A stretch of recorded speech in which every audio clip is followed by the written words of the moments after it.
Is your Mercedes GLE struggling to connect to Apple CarPlay, leaving you without your maps and music? Most connectivity issues are resolved through simple software resets rather than hardware failures. Let us walk through the troubleshooting steps to get your MBUX system back on track. Start by ruling out the basics like faulty cables or cached Bluetooth handshake errors. Software conflicts are common, so verify that both your phone and the vehicle infotainment are current. Physical debris in the charging port often prevents the data handoff required for CarPlay. Try these DIY steps first before committing to a costly dealer service appointment.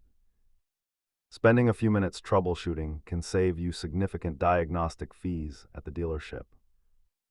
If you are still stuck, try connecting a different device to isolate if the problem is your phone.